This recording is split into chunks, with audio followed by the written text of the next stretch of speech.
मंगलम भगवान वीरो मंगलम गौतमो गणी मंगलम कुंद कुंदार्यो जैन धर्मोस्तु मंगलम सर्वमंगलमांगल्यम सर्वकल्याणकारकं प्रधानं सर्वधर्माणां जैनं जयतु शासनम्। मैं नमो तीर्थनायक को, नमो ओंकार वाणी को, नमो उन कुंद प्रभु को जिन्होंने ओंकार धारण की।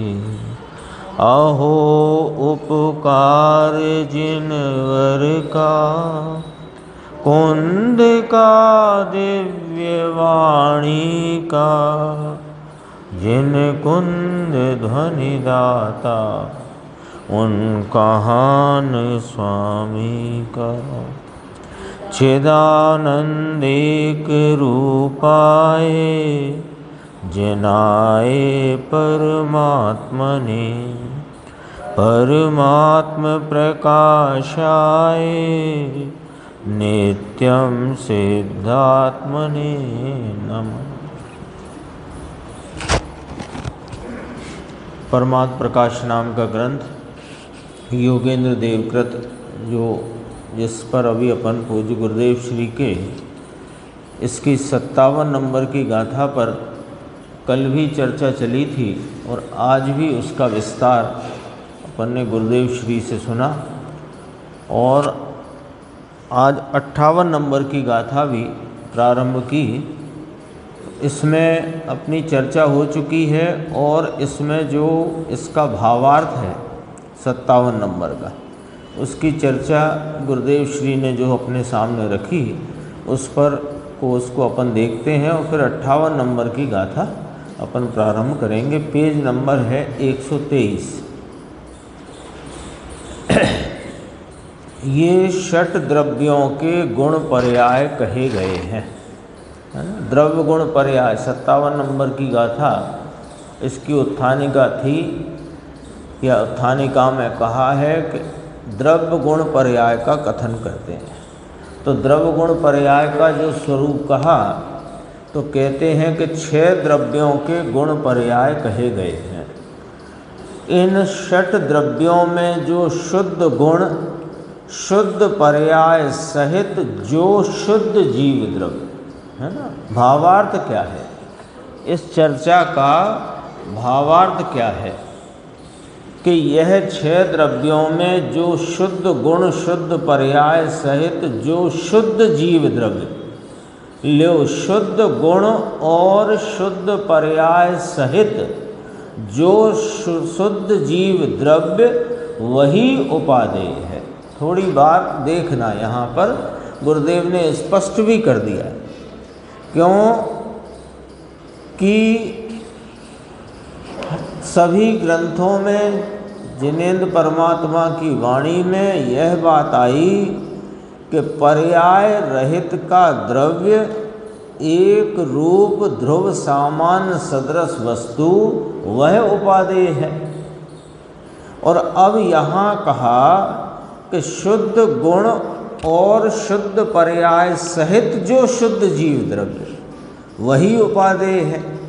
तो साहेब हम शुद्ध पर्याय पहले लाएं फिर उपादेय होगा वो जीव द्रव्य। अभी तो ये जीव द्रव्य रागादि भाव से परिणमित अशुद्ध भाव से परिणमा हुआ है। तो पहले शुद्ध पर्याय होए, गुण तो शुद्ध ही है और द्रव्य तो शुद्ध ही है, लेकिन पर्याय में जो वर्तती अशुद्धता है ये नाश होए और पर्याय में शुद्धता आए, तब जाकर के हमें जो द्रव्य दिखेगा वो शुद्ध जीव द्रव्य कहलाएगा। तो कहा बात को ऐसे समझो कि पर्याय मात्र से रहित जो एक रूप ध्रुव सामान्य सदृश स्वरूप ज्ञान दर्शनादि गुणों का अभेद पुंज जो यह शुद्धात्मा है उसको लक्ष्य में लो। तो उसको लक्ष्य में लेने वाली पर्याय शुद्ध है और यही उपादेय है।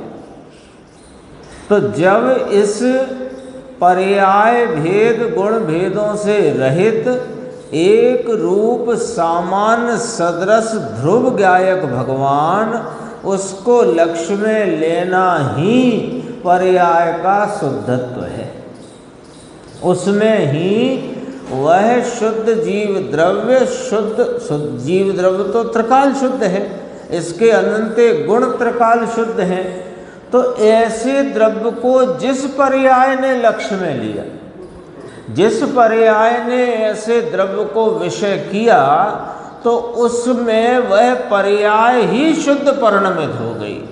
तब वह आत्मा उपादेय हुआ। उपादेय स्वरूप आत्मा उपादेय कब हुआ? कि जब उस चैतन्य भगवान को पर्याय का लक्ष्य छोड़कर पर्याय ने लक्ष्य में लिया, दृष्टि में लिया, तो वह पर्याय पवित्र हो गई, पावन हो गई, निर्मल हो गई और वहीं वह आत्मा उपादेय हुआ। ये रहस्य है इसका। देखो, वही उपादेय है। सरवाला आवड़ो छे, योग फल ये है ना। सारी बात का सारभूत इतना इसका योग टोटल ये आया है। भगवान शुद्ध गुण, शुद्ध द्रव्य, पर्याय शुद्ध। तो पर्याय शुद्ध कहाँ से लाए? कि परिणति के काल में वह उपादेय है। कौन? आत्मा। परिणति उपादेय नहीं, शुद्ध परिणति के काल में यह त्रिकाली ज्ञायक उपादेय हुआ। तो हुआ कब उपादेय? कि जब परिणति शुद्ध परिणमित हुई, पर्याय में निर्मल भाव प्रकट हुआ। उपादेय होने के काल में उपादेय है ना। आत्मा उपादेय है। अपन बचपन में भी पाठशाला में सबने पढ़ा होगा, है ना। जीव द्रव्य वह उपादेय और अजीव द्रव्य गे, आश्रम बंध हे, संबंध निजरा एक देश प्रकट करने योग उपादेय, मोक्ष पूर्ण रूप प्रकट करने योग उपादेय। यही पढ़ा था ना, यही है ना। तो ये पढ़ लेने से उपादेय हो गया क्या? वहां पढ़ा था जीव द्रव्य उपादेय और संवर निजरा एक देश प्रकट करने योग उपादेय और मोक्ष पूर्ण प्रकट करने योग उपादेय, आश्रय बंधे अजीव गे, यही तो पढ़ा था। तो हो गया उपादेय। उपादेय कब हुआ? कि उपादेय स्वरूप का लक्ष्य करके जिस पर्याय ने पर्याय मात्र के भेद को भी छोड़कर इस गायक भगवान को लक्ष्य में लिया, तो वह परिणति में उपादेय हुआ। इसका नाम उपादेय हुआ, उपादेय किया। समझ में आई बात? भाई अपन ने पढ़ लिया जीव द्रव्य उपादेय है, ये तो बीतराग विज्ञान पाठमाला भाग 1 में होगा, बालबोध 3 में होगा। हाँ, वहाँ भी कह दिया जीव द्रव्य आश्रय करने के लिए उपादेय, अजीव तत्व गे, आश्रय बंध हे, संबंध निजरा मोक्ष प्रकट करने योग उपादेय, एक देश पूर्ण देश सब लगा लेना। इससे क्या उपादेय हो गया? उपादेय कब हुआ? उपादेय हुआ जब पर्याय ने उसका आश्रय लेकर, पर्याय के भेद को छोड़कर अपने स्वरूप का आलम्बन लिया, तो वह परिणति निर्मल पवित्र पवित्र अंश रूप व्यक्तता से पवित्र हो गई, तब उपाधि। देखो, द्रव्य शुद्ध, गुण शुद्ध, पर्याय शुद्ध, ऐसा जिसे दृष्टि में परिणमन हुआ उसे वह उपाधि है। जिसकी दृष्टि में, प्रतीति में, संचेतन में ऐसा परिणमन होए उसे उपाधि है। प्रश्न आ गया मुमुक्षु का कि साहब शुद्ध पर्याय सहित उपाधि, आपने तो नियम सार में पढ़ाया, बताया आचार्य भगवंतों ने कि जो चार भावों से अगोचर है, औपसमिक, औदैहिक, छायक और छायोपसमिक, जो पर्याय मात्र से भिन्न है ना, उसमें तो आपने जीवादि बहित तच्चम हेयम उपादेयम अप्पणो अप्पा ऐसा कह दिया। वहाँ तो जीव द्रव्य को की पर्याय को भी हे कर दिया, और अब कह रहे हो शुद्ध पर्याय सहित उपाधि। तो कहा कि हाँ, पर्याय है ना, वह माने वहाँ पर जो पर्याय है, कौन सी? निर्मल पर्याय अंदर में होती है ना। शुद्ध पर्याय में द्रव्य गुण की शुद्धता उपादेय होती है ना।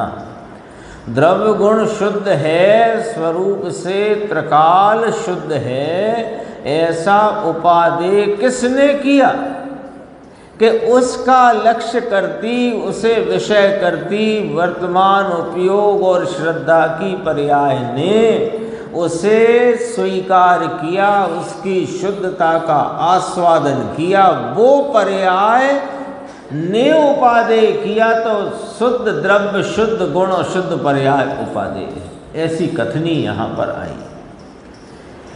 शुद्ध पर्याय जो निर्मल है उसमें ये द्रव्य गुण और शुद्ध पर्याय उपादेय रूप से परिणमती है। शुद्ध पर्याय भी उपादेय रूप से शुद्ध परिणमन में होती है। तो वो जो परिणमन में शुद्धता का अंश आस्वादन में आया और परिपूर्ण शुद्ध स्वरूप की प्रतीति श्रद्धा के परिणमन में हुई, उस परिणमन को अभेद देखो तो शुद्ध द्रव्य, शुद्ध गुण और शुद्ध पर्याय उपादेय लिया गुरुदेव ने अभेद रूप से। ऐसी व्याख्या है ना। बाहर की सिर पच्ची में पड़े, है ना, गुरुदेव का शब्द था, बाहरनी कड़ा कूट में पड़ा। उन्हें ये सूझ नहीं आती बाहर की कड़ा कूट, माथा पच्ची, सर पच्ची क्या है, पता है आपको? बता दें। दो प्रकार से समझो, सीधा एक प्रकार बताएंगे तो आपको अच्छा नहीं लगेगा। दो प्रकार से समझो। बाहर की माथा पच्ची, खाना, कमाना, भोगना, बच्चा, स्त्री, गृहस्थी, पालना पोसना, देश प्रदेश, जिले की चिंता, ये सब बाहर की माथा पच्ची, बहुत बाहर की, बहुत बाहर। और ये करूं तो ये होएगा, और ये करूं तो ये होएगा, ऐसा करना चाहिए, ऐसा करना चाहिए, ये नहीं करना चाहिए, ये भी बाहर की माथा पच्ची। और ये करने से ये होता है, इससे उत्कर्षण, इससे अपकर्षण, इससे यों, इससे यों, इससे यों। जान लेना जानने में आए तो, लेकिन उसमें उलझन और उलझने जैसा नहीं है। वो सब बाहर की माथा पच्ची में डालो तो उसको क्या होगा, इससे नुकसान क्या है साहब? यदि हमने बहुत सब कुछ जान लिया तो उसमें नुकसान क्या है कि भाई फिर तुझे यह अपना चैतन्य महापदार्थ जो अनंत गुणात्मक वस्तु सामान सदृश एक रूप ध्रुव तत्व है, उसकी तेरे को खबर नहीं पड़ेगी, उसकी तेरे को भान नहीं होगा, उसकी तुझे दृष्टि नहीं होगी। क्यों कि फुर्सत ही नहीं मिल रही बाहर के कार्यक्रमों से, तो फिर दृष्टि में गड़बड़ होते। फिर अपने हिसाब से ये, क्योंकि जिसकी रुचि है उसकी पुष्टि के लिए ही ये है, दिन भर उसी में लगा रहता है। आराधने योग्य है ल्यो, शुद्ध द्रव्य गुणों पर्याय सेवन योग्य है। सेवन तो पर्याय में होता है, सेवन कब होगा? द्रव्य का। द्रव्य का सेवन द्रव्य नहीं कर सकता, द्रव्य का सेवन तो पर्याय करे, और पर्याय में भी उपयोग की पर्याय। सेवन की बात आई ना, सेवन माने वेदन, संचेतन, आस्वादन। सुख गुण की पर्याय सुख का संचेतन सेवन नहीं कर सकती। सुख गुण की, सुख अतीन्द्रिय आनंद की पर्याय का सेवन तो उपयोग की पर्याय करेगी। अद्भुत है यह द्रव्य का स्वरूप, और अद्भुत है जिनेंद्र देव की ये वाणी, जिसमें ये सारी बात आ गई। आज लिया था गुरुदेव ने कि बहुत द्वादशांग रूप रचना करें ना गणधर देव, उसमें भी अंदर की बहुत बातें आई नहीं। लेकिन इसका ये मतलब नहीं है कि कोई विपरीतता आ गई है या कुछ काम की बात रह गई है। काम की है वो सब आ गई, लेकिन फिर भी अंदर की बात ऐसी ऐसी रह गई है जो आप शास्त्र का आलम्बन छोड़कर द्रव्य स्वभाव का आलम्बन लो तो अंदर भाषित हो जाएगी, ऐसी बात है। और फिर केवल ज्ञान में तो सब प्रत्यक्ष होना ही होना है। देखो, परंतु पर्याय का ध्येय द्रव्य गुण है। इससे पर्याय ने किसे आराधन किया? द्रव्य का, गुणात्मक द्रव्य का, ऐसा कहा जाता है। तो ये इस 57 नंबर की गाथा का भावार्थ तात्पर्य स्वरूप आया। इसका अगला पैराग्राफ अपन ने कल पढ़ लिया था, जिसमें संक्षेप में 57 गाथा की चर्चा थी। अब अपन 58 गाथा यहाँ से प्रारंभ करते हैं। देखो, अपा बोझाई दब्बु तुहुम गुण पुण दंसणुणाण पजय चौगई भाव तणु कम बिणमय जाणु।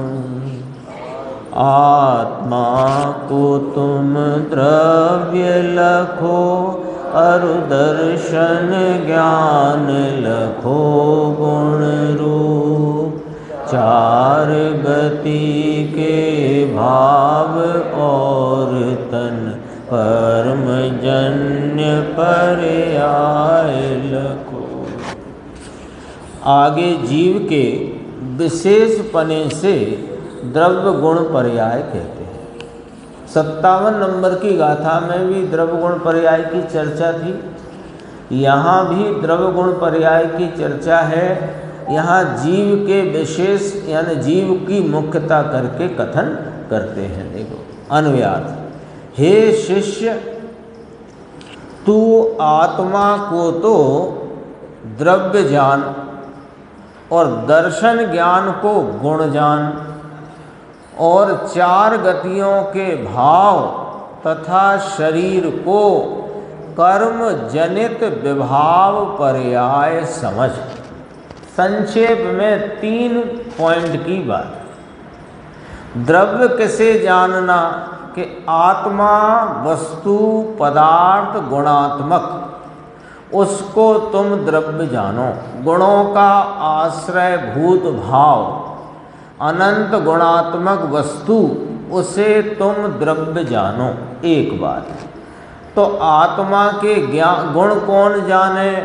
कि दर्शन ज्ञान जो हैं वे आत्मा के गुण जानो। मुख्य 2 कह दिए, दर्शन ज्ञान, और भी तो दर्शन ज्ञान आदि चैतन्य जो गुण आत्मा के हैं उन्हें तुम आत्मा के गुण जानो। 2 बातें हो गई। अब तीसरी बात कि जो तुम्हें व्यक्तपने दिख रहा है शरीर का संयोग और उस समय में वर्तती हुई उस पर्यायगत योग्यता का भाव, उसे तुम कर्म जनित विभाव पर्याय समझो। कर्म जनित माने कर्म ने शरीर उत्पन्न किया है कि नहीं। शरीर जो अभी वर्तमान में इस संयोग में दिखाई दे रहा है, ये शरीर अपनी योग्यता से यहाँ रहा है। उसमें निमित्त कर्म होने से कर्म जनित कहने में आता है। और कैसा है ये विभाव पर्याय जानो, ये इसको जीव की पर्याय विभाव रूप कही। ठीक है।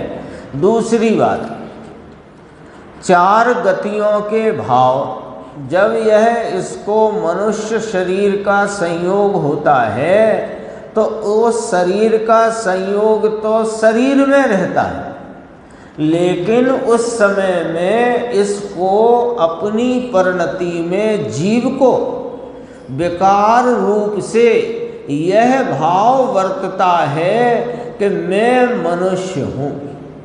वो वास्तव में गति का भाव तो उसे कहते हैं, इसे गति नहीं कहते। ये तो संयोग है, ये तो संयोग है, इसे गति नहीं कहते। गति किसे कहते हैं कि उस समय में जैसी गति का परिणाम जीव के विकार रूप है उसे भी कर्म जनित कहा। कर्म जनित क्यों कहा? चलो शरीर को आपने कर्म के निमित्त से संयोग है ऐसा देखकर कर्म जनित कहा, लेकिन इस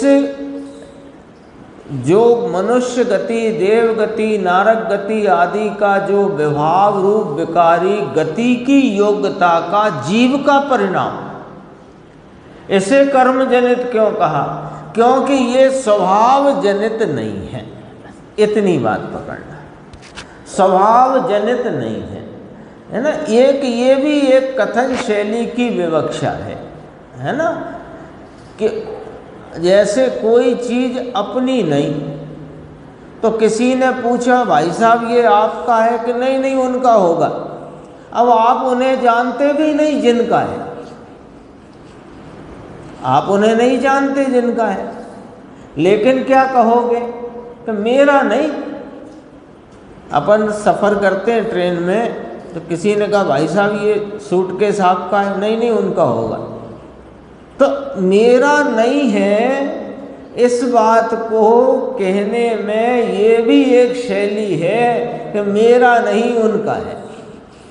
तो ये मनुष्य गति की योग्यता का जो विकारी परिणाम, मनुष्य गति, देव गति, त्रियंच गति, नारक गति, गति की योग्यता का जो विकारी परिणाम जीव की परिणति में है वह स्वभाव जनित नहीं है, इसलिए अपने मेरे आत्मा द्वारा जनित नहीं है, ऐसा कहने को ये कहा जाता है कर्म जनित है। ये वाली बात है। ठीक है, देखो इसकी लंबी है, अपन जल्दी से पढ़ेंगे इसे। 126 पेज है।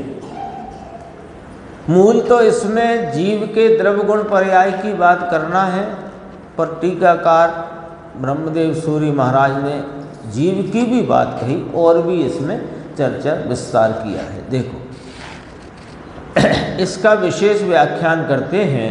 शुद्ध निश्चय नय कर, यानी शुद्ध निश्चय नय से शुद्ध बुद्ध अखंड स्वभाव आत्मा को तू द्रव्य जान। देखो 4 शब्द आए, शुद्ध, बुद्ध, अखंड और स्वभाव। 4 आए ना। शुद्ध माने पवित्र, एक रूपता वाला। बुद्ध माने ज्ञान स्वरूपी, तो शुद्ध, बुद्ध। फिर आया अखंड। अखंड माने जिसमें कोई गुण भेद रूपी खंड भी नहीं है। और स्वभाव, स्वय के भवन मात्र रूप जो परिणमन भाव इसमें स्वाभाविक रूप से रहा, स्वय के भवन मात्र रूपता का ही भाव, वह स्वभाव। तो 4 आए, शुद्ध, बुद्ध, अखंड, स्वभाव। ऐसा जो वस्तु तत्व है वह आत्मा है, यानी कि मैं हूँ, उसे तू द्रव्य जान। अब गुण कौन से हैं आत्मा के? कि चेतन पने के सामान्य स्वभाव को दर्शन जानो और विशेषता से जान पना उसको ज्ञान समझो। चेतन पना आत्मा का विशेष भाव है और चेतन पने के दो भेद, जानना और देखना। तो सामान्य स्वरूपता से अवलोकने का जो भाव स्वभाव है उसे दर्शन जानो और विशेष रूपता से जानने का जो भाव है उसे ज्ञान समझो। दो बातें हुई। अब देखो, ये दर्शन ज्ञान आत्मा के निज गुण हैं, आत्मा के अपने ही यह विशेष असाधारण गुण है। अब ज्ञान के 8 भेद कहे तो उनमें केवल ज्ञान तो पूर्ण है, अखंड है, शुद्ध है।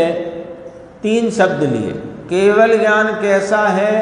पूर्ण है, यानी ज्ञान की परिपूर्ण विकास अवस्था को प्राप्त है, एक। दूसरा कहा अखंड है, यानी इसकी जो जानने रूप परिणति है वह खंड खंड करके नहीं परिणत होती। मति शुद्ध ज्ञान आदि की जो जानने रूप, वो भी जानने रूप परिणमता है, मति शुद्ध ज्ञान आदि, और केवल ज्ञान भी जानने रूप परिणमता है। किंतु मति शुद्ध ज्ञान की परिणति जो जानने का कार्य करती है वो खंड खंड रूप से बनती, इंद्रियों आदि के अवलंबन से या इंद्रियों के विषयों के अवलंबन से। अब कहते हैं कि केवल ज्ञान तो अखंड पने प्रवर्तता है तथा शुद्ध है। शुद्ध है माने यहाँ शुद्धता का अर्थ है कि स्वभाव की परिपूर्णता रूप है, इसमें किंचित विभाव नहीं, किसी का अवलंबन नहीं, इसलिए शुद्ध है। मति शुद्ध ज्ञान आदि, मति शुद्ध अवधि मन पर्यय 4 है ना। इन 4 में बाहर के विषय को जानने के लिए विषय का और इंद्रिय का और मन आदि का अवलंबन है। जैसे मन पर्यय ज्ञान है, उसमें भी अन्य के मन का जानने संबंधी विषय का अवलंबन है कि नहीं? तो उसमें अवलंबन है। केवल ज्ञान में लोकालोक जानने में आता है निरालंबी रूप से, वह केवल ज्ञान जानने नहीं जाता किसी को, उसमें सब निरालंबी रूप से जानने में आता है, इसलिए उसे शुद्ध कहा। केवल ज्ञान, देखो ज्ञान तो सभी शुद्ध है, ज्ञान तो अरे राग को वेदता, कषाय के भाव को आस्वादता। कषाय मलिन होगी, राग मलिन होगा, ज्ञान तो मलिन न हुआ, लेकिन उसमें इंद्रिय के 3 भाग, 3 कथन किए। 31 नंबर का था, द्रवेंद्रिय, भावेंद्रिय और इंद्रिय के विषयभूत पदार्थ, ये सब इंद्रिय कहे। तो कोई प्रकार से जहाँ अन्य का अवलंबन है वह शुद्धता नहीं है, स्वभाव रूप परिणमन नहीं है। इसलिए यहाँ केवल ज्ञान को पूर्ण कहा, अखंड कहा और शुद्ध कहा। तथा मति ज्ञान, श्रुत ज्ञान, अवधि ज्ञान, मन पर्यय ज्ञान, यह 4 ज्ञान, ठीक है। और सम्यक ज्ञान, ये 4 ज्ञान तो सम्यक ज्ञान कहे, और कुमति, कुश्रुत और कुअवधि ये 3 मिथ्या ज्ञान कहे। तो कितने हुए? ये 7 हुए, ठीक है। ये केवल ज्ञान की अपेक्षा 7 ही खंडित हैं, ये खंड खंड रूप प्रवर्तते हैं। केवल ज्ञान अखंड रूप प्रवर्तता है, अखंड और सर्वथा शुद्ध नहीं है। कौन? सम्यक 4 ज्ञान कहे, मति शुद्ध, अवधि, मन पर्यय, और मिथ्या, कुमति, कुश्रुत और कुअवधि ज्ञान। ये 7 प्रकार की जो ज्ञान की अवस्थाएं, वे सब ही खंडित हैं, अखंड और सर्वथा शुद्ध नहीं है। अशुद्धता सहित हैं, इसलिए परमात्मा में एक केवल ज्ञान ही है। अब इसके अर्थ दो निकलेंगे। परमात्म दशा को प्राप्त जो भगवंत साध्य अवस्था में वर्तते हैं, उनको एक केवल ज्ञान ही परनमन में है। और यह जो द्रव्य रूप परमात्मा है, इसमें भी एक ज्ञान स्वभाव सामान्य ही रहा हुआ है। ये अपेक्षा इसमें ले सकते हैं। देखो, अब थोड़ी बात आती है अन्य द्रव्यों की, और अन्य द्रव्यों के संदर्भ से साधारण और असाधारण गुणों की यहाँ पर बात की गई है।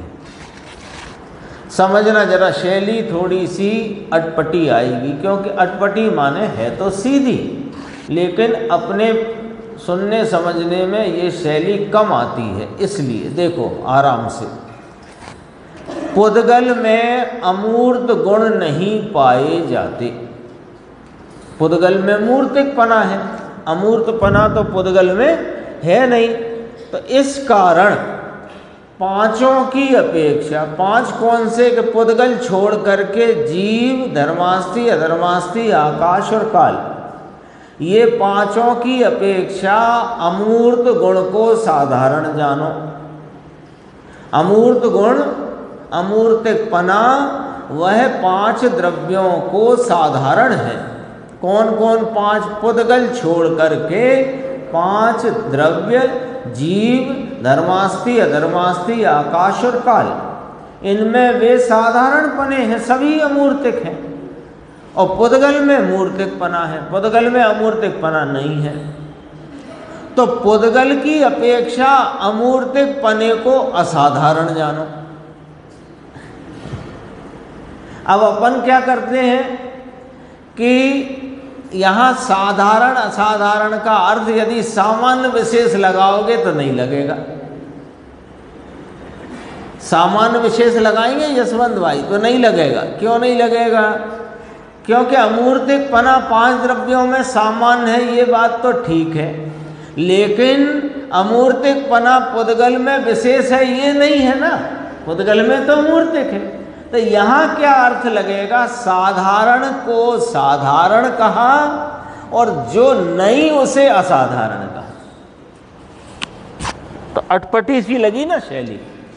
अटपटी माने थोड़ी कम प्रयोग में आती है ये शैली। देखो दोबारा से, ये जो गुलाबी दिख रहा है आपको पिंक में, पुद्गल में अमूर्त गुण नहीं पाए जाते, इस कारण पांचों की अपेक्षा अमूर्तपना साधारण जानना और पुद्गल की अपेक्षा असाधारण समझना।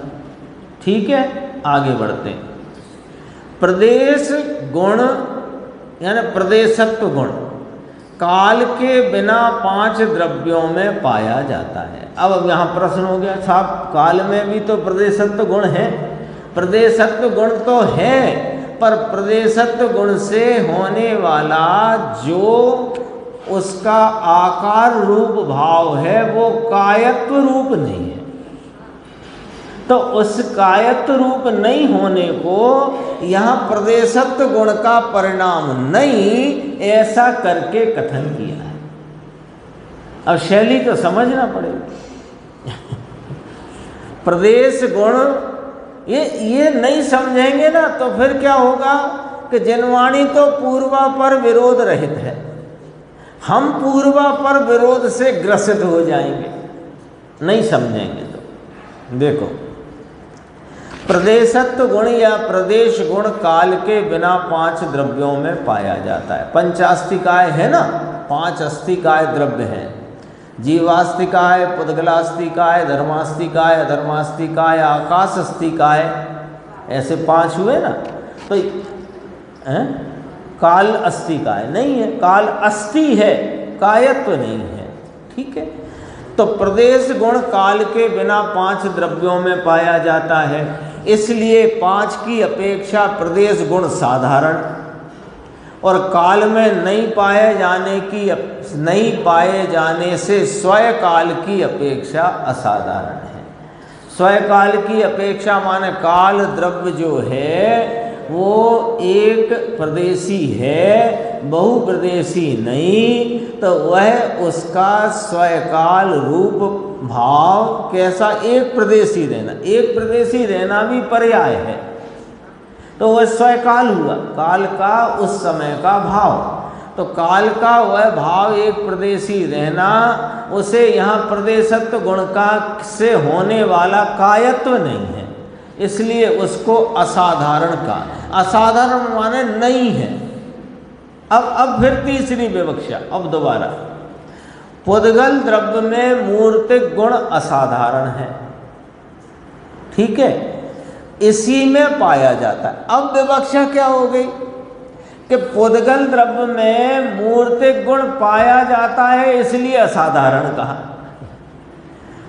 और अन्य में नहीं पाया जाता इसलिए उसे साधारण कहा नहीं, मतलब वो उसका अर्थ आ गया।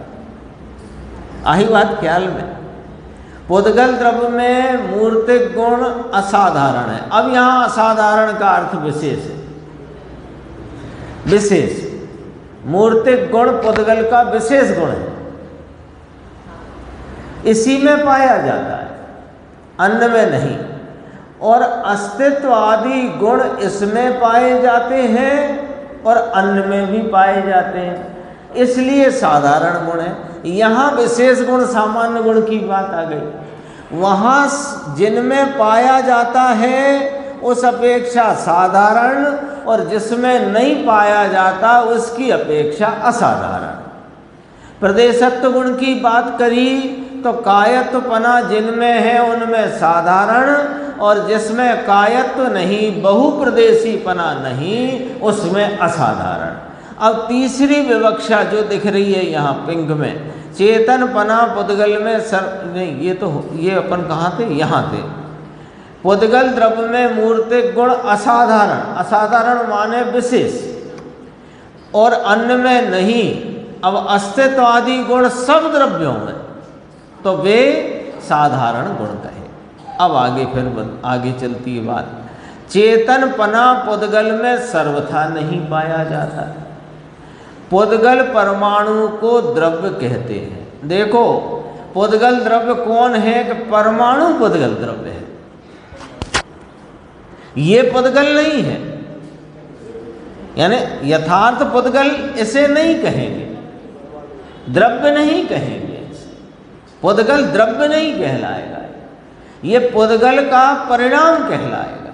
पुद्गल द्रव्य परमाणु है, जो जहाँ जो बात कही जाए उसे वहाँ वैसी समझना। देखो अभी क्या कहा है, पुद्गल परमाणु उसको द्रव्य कहा।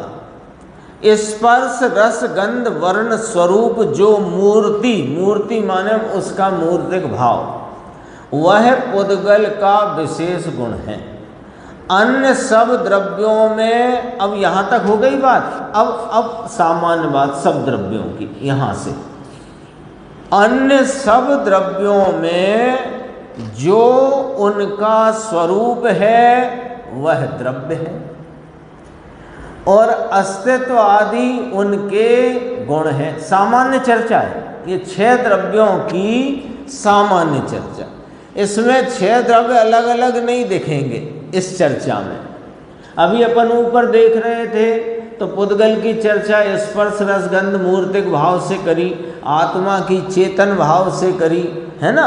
ऐसे जीव पुद्गल को भिन्न भिन्न बता करके और अन्य 4 को उनके साधारण असाधारण भाव से बताकर कहा। अब यहाँ से जो चर्चा करी ये सबकी करी, तो ये जो 1.5 लाइन है समझ लो, इस 1.5 लाइन में 6 द्रव्यों का सामान्य स्वरूप।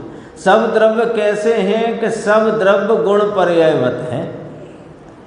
तो द्रव्य गुण पर्याय ये वस्तु का संरचना स्वरूप हुआ, वस्तु की संरचना, है ना। जैसे मकान की संरचना क्या होती है, फर्श दीवार छत, फर्श दीवार छत। ये मकान की संरचना कोई पूछे, कोई समझे, कोई कहे, कोई जाने, तो कैसे जानेगा, फर्श दीवार और छत। ऐसे कोई जगत का पदार्थ है, उसकी संरचना क्या कि द्रव्य, गुण और पर्याय। ठीक है ना। तो द्रव्य किसे कहना कि जो उस वस्तु का स्वरूप है वह द्रव्य है। जो स्वरूप है, उसका अपना रूप है, वह द्रव्य है।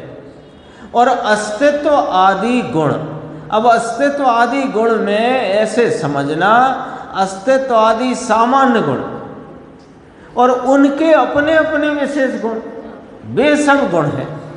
अब गुण की बात करेंगे ना तो सामान्य कहना है, यहाँ छटवाना नहीं है। छह में चेतन कौन, अचेतन कौन, मूर्तिक कौन, अमूर्तिक कौन, एक प्रदेशी कौन, बहुप्रदेशी कौन, ये नहीं, वो सब चर्चा कर दी ऊपर। अस्तित्व आदि गुण तथा स्वभाव परिणति पर्याय है। ले यहाँ प्रत्येक द्रव्य अपने भाव से परिणमता है, ये उसका स्वभाव है ना। अब पुद्गल अन्य पुद्गल परमाणुओं से मिलकर स्कंद रूप अवस्था में वर्तता है, ये विभाव परिणमन जानने में आया। जीव स्वभाव से वीतराग रूप है, राग रूप परिणमता है। जीव स्वभाव से परिपूर्ण ज्ञान स्वरूप है, अल्प ज्ञान रूप परिणमता है। ये विभाव कहे जाते हैं उन पर्यायों की विशेष भाव रूपता को बताने के लिए। लेकिन जितनी पर्याय हैं द्रव्य की सामान्य विवक्षा कि जो जिसका स्वरूप है वह द्रव्य है, अस्तित्व आदि सामान्य विशेष गुण उसके गुण हैं और स्वभाव परिणति उसकी पर्याय। जो द्रव्य परिणमता है अपने स्वभाव से परिणमता है। अब आगे अब 6 द्रव्यों में क्या क्या हिसाब किताब है वो समझाते हैं कि जीव और पुद्गल के बिना अन्य 4 द्रव्यों में विभाव गुण और विभाव पर्याय नहीं है, तथा जीव पुद्गल में स्वभाव विभाव दोनों हैं। उनमें से सिद्धों में तो स्वभाव ही है और संसारी में विभाव की मुख्यता है। पुद्गल परमाणु में स्वभाव ही है और स्कंद विभाव ही है। इस तरह 6 द्रव्यों का संक्षेप से व्याख्यान जानना, ये संक्षेप है, संक्षेप ही है ना। बाकी तो एक एक द्रव्य की, अब अपना पंचास्ती का है दोपहर को जो चल रहा है उसमें भी एक गाथा के बाद सब 6 द्रव्यों, वो सभी द्रव्यों का वहाँ सामान्य स्वरूप कहकर अब विशेष विशेष स्वरूप सबका चलेगा। ये संक्षेप ही हुआ, सब बात आ गई इसमें। 57 नंबर की गाथा और 58 नंबर की गाथा, इन 2 गाथाओं की टीका में जो कुछ भी जगत के 6 जाति से 6 प्रकार के द्रव्य हैं, उनके क्या गुण हैं, उनके क्या स्वभाव पर्याय हैं, क्या विभाव पर्याय हैं, उनका संक्षेप वर्णन दोनों गाथाओं में स्पष्ट आ गया है। अपन ज्ञान गोष्ठी में चलते हैं। इसकी जो व्याख्या है, आज तो गुरुदेव ने सिर्फ 1 मिनट ली थी, कल से जो कल का प्रवचन अपन सुनेंगे उसमें 58 की व्याख्या आएगी और उसका लाभ अपन गुरुदेव के मुख्य अंशों का कल लेंगे। ज्ञान गोष्ठी में अपना 584 नंबर का प्रश्न है, क्रमबद्ध पर्याय का ये अधिकार चलता है। कल प्रश्न आया था कि सभी गुणों का कार्य व्यवस्थित ही है तो फिर इसे पुरुषार्थ करने का नहीं रहता। जब सब व्यवस्थित हो रहा है तो पुरुषार्थ नहीं करना। अरे सब व्यवस्थित हो रहा है, ये स्वीकार करना ही पुरुषार्थ है। यही जवाब था ना। अब देखो प्रश्न फिर आगे, उसी प्रश्न के उत्तर में से नया प्रश्न उत्पन्न हुआ कि उसको व्यवस्थित पने का श्रद्धान नहीं हुआ तो उसका वैसा परिणमन भी तो व्यवस्थित ही है। यानी पीछे उत्तर क्या कहा था कि जिसे क्रमबद्ध पर्याय की श्रद्धा में पुरुषार्थ भाषित नहीं होता, यानी जगत के प्रत्येक द्रव्य का परिणमन क्रमबद्ध क्रम नियमित ही है, ऐसा स्वीकार करना कोई पुरुषार्थ है क्या? ऐसा कोई मानता हो तो वास्तव में उसे व्यवस्थितपना जचा ही कहाँ है। कहता तो है सबका, है ना, फिर वो ये तो ठीक ही है, फिर वो कार्तिकेय अनुपेक्षा की गाथा भी याद कर लेता है। जिस द्रव्य का जिस क्षेत्र में जिस काल में जो जहाँ पर, है ना, जो जो होना है वो होता है, उसी निमित्त से उसी फलाने से पूरी बात सब व्यवस्थित है, सब व्यवस्थित है। तो अब जब सब व्यवस्थित है तो पुरुषार्थ क्या करना? कह रहे ये स्वीकार करना ही तो पुरुषार्थ है। तो जो जिसे ये व्यवस्थित है ये जान कर के भी पुरुषार्थ करना क्या, पुरुषार्थ है क्या, पुरुषार्थ की जरूरत क्या, ऐसा जिसको भ्रांति है उसे अभी व्यवस्थितपना जचा ही नहीं है। तब प्रश्न उठा है कि उसको व्यवस्थितपने का श्रद्धा नहीं हुआ, माने आप कह रहे हो कि उसको व्यवस्थितपना जचा ही नहीं है, तो उसका वैसा परिणमन भी तो व्यवस्थित ही है। उसे व्यवस्थित वस्तु स्वरूप के या वस्तु के क्रमबद्ध परिणमन का व्यवस्थितपना उसको जचा नहीं, तो उसे नहीं जचना होएगा, यही व्यवस्थित है। वह व्यवस्थितपने का निर्णय नहीं कर सका तो ये बात भी तो व्यवस्थित ही है, फिर हमें निर्णय करने का क्यों कहा जाता है?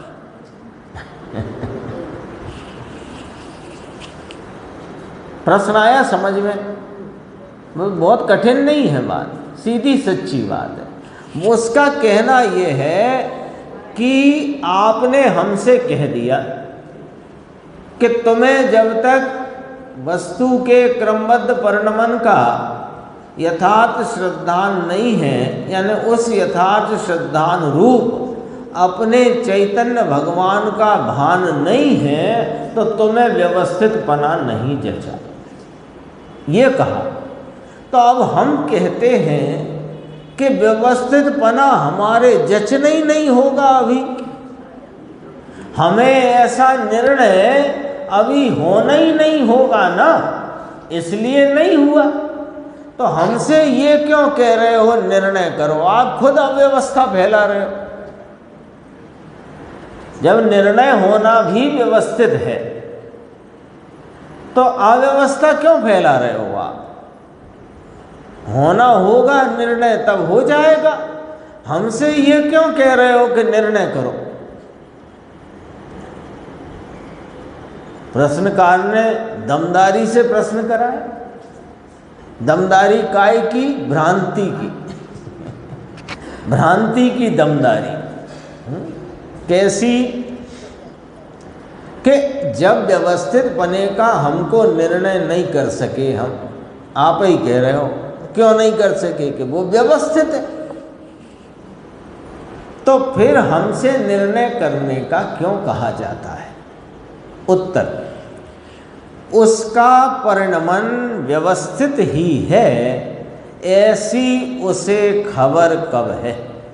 देखो, अब इसमें 3 पॉइंट से जवाब है, क्योंकि प्रश्न तो भ्रांति से भरपूर है, भ्रांति से भरपूर प्रश्न है, इसलिए जवाब इसको 3 पॉइंट का कि वो जो कहने आया या जिसने ये प्रश्न उठाया या जिसको ये प्रश्न उठ रहा है कि जब सब व्यवस्थित ही है तो मेरा सम्यक दर्शन, मेरा यथार्थ निर्णय, मेरी मुक्ति आदि सब व्यवस्थित है, तो हमसे फिर आप कहते क्यों निर्णय करो, निर्णय करो?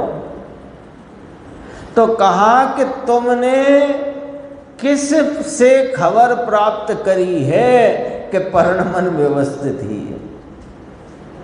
तुम हमसे, तुम तर्क रख रहे हो ना, तर्क रख रहे हो। देखो क्या होता है, कोई बात की सिद्धि करना हो तो जो पूर्व सिद्ध बात हो उसको रखकर उससे सिद्ध किया जाता है। जैसे किसी का मकान अपने को नहीं मालूम, तो अपने को नहीं मालूम, लेकिन मान लो कि गांधी पार्क पर जो घड़ी लगी है वहाँ से बाईं तरफ 300 मीटर दूर है मान लो, तो वो जो गांधी पार्क पर घड़ी लगी है वो सिद्ध है ना, उसकी अवस्था, उसकी स्थिति, उसकी स्थिति सिद्ध है ना।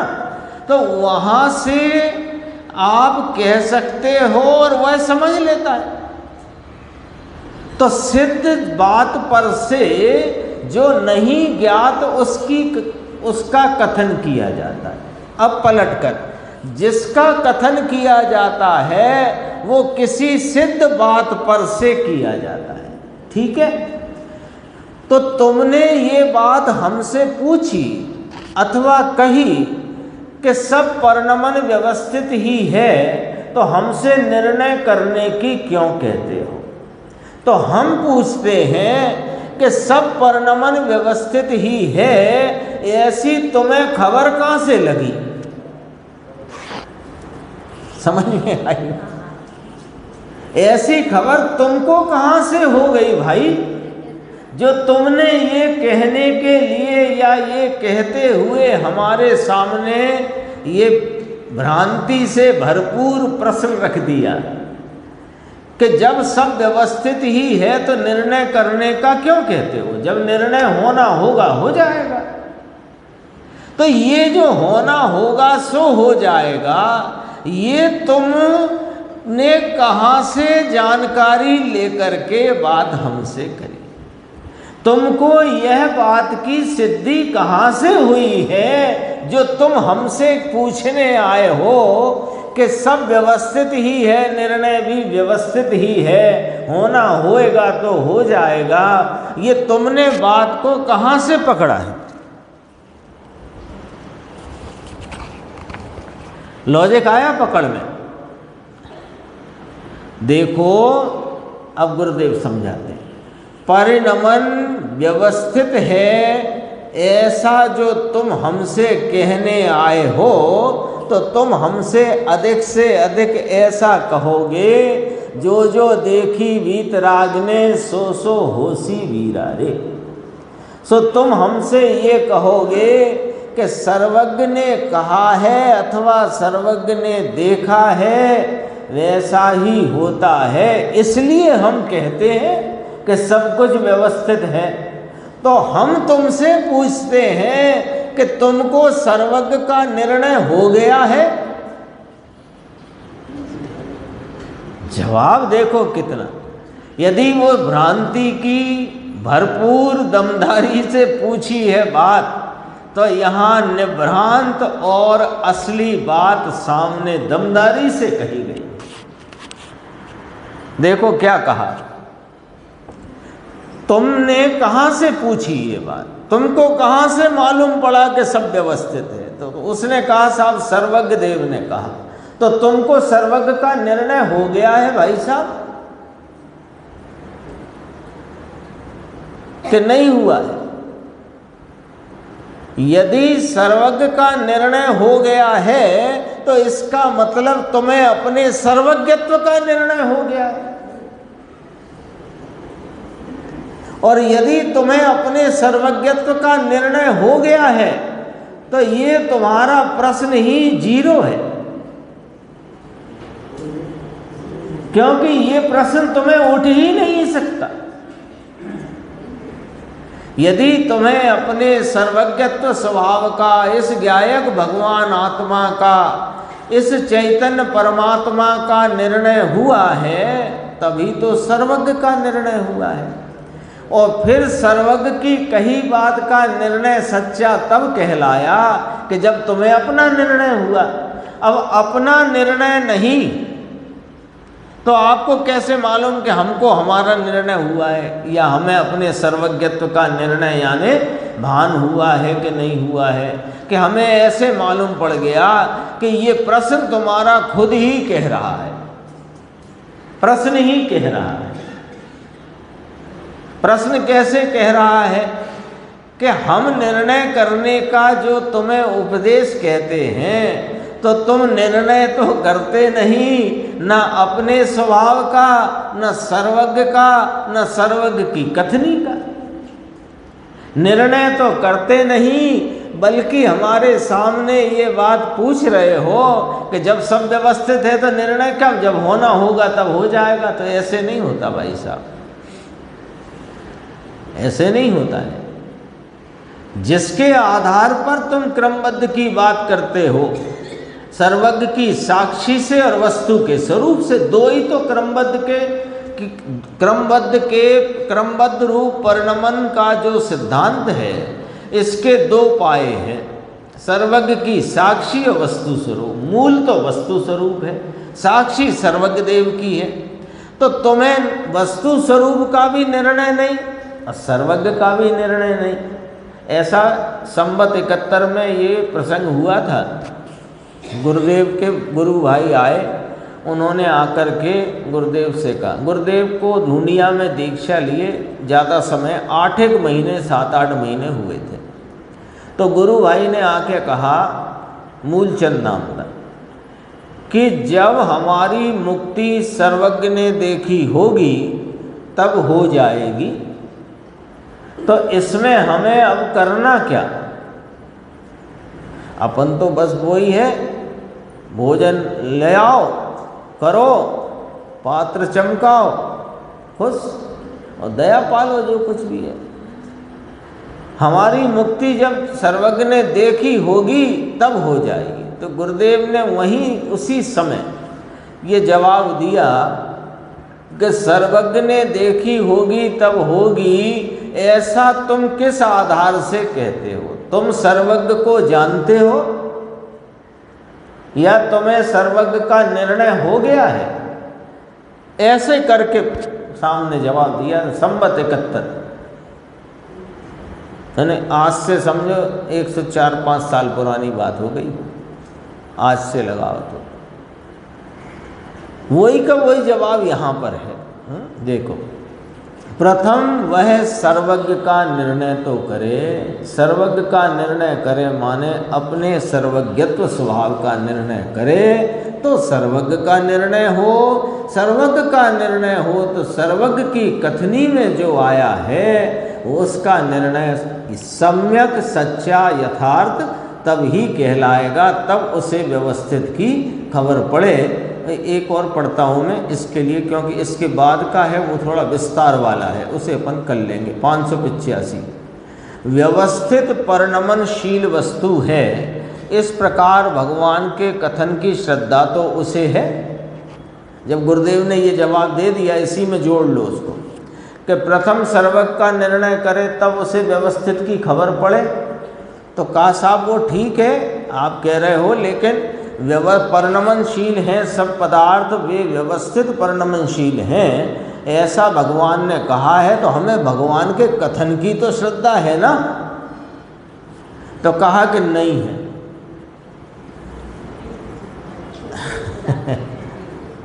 एक जगह आता है प्रश्न, वचन प्रमाण के वक्ता प्रमाण, ऐसा एक प्रश्न आया है, वचन प्रमाण है कि वक्ता प्रमाण है, ऐसा। तो कहा प्रमाण वचन है पर वक्ता प्रमाणित हो उसके। वचन प्रमाण है, वचन से जाना जाता है, लेकिन वक्ता प्रमाणित हो। तो अब वक्ता कौन है यहाँ इस प्रश्न में? सर्वज्ञ भगवान। तो सर्वज्ञ भगवान वक्ता है और उनका कथन उनके वचन है। तो कहा साहब हमें उनके वचन की तो श्रद्धा है। तो तुम्हें वचन की श्रद्धा है, लेकिन वचन की श्रद्धा तब श्रद्धा कहलाएगी कि पहले वक्ता का तुम्हें प्रमाण हुआ या वक्ता की श्रद्धा हुई कि नहीं। तो कहा सर्वज्ञ भगवान का सच्चा निर्णय उसको कहाँ है? पहले सर्वज्ञ का निश्चय हुए बिना व्यवस्थित का निर्णय कहाँ से आया? मात्र ज्ञानी की बातें सुन सुनकर वैसा वैसा ही कहे तो इससे काम नहीं चलेगा, है ना। क्रमबद्ध पर्याय का गुरुदेव का व्याख्यान, पुस्तकें, निबंध सब हमने पढ़े हैं। हम क्या कोई बिना पढ़े लिखे हैं क्या? सब पढ़ा है हमने, सब जान गए हैं हम। तो कहा इससे काम नहीं चलेगा तुम्हारी ये पढ़ाई लिखाई से। प्रथम सर्वज्ञ का निर्णय तो करो। द्रव्य का निर्णय किए बिना, यह अपने चैतन्य सर्वज्ञत्व स्वभावी निज गायक भगवान का निर्णय किए बिना सर्वज्ञ का निर्णय वास्तव में हो सकता नहीं। शेष चर्चा आगे।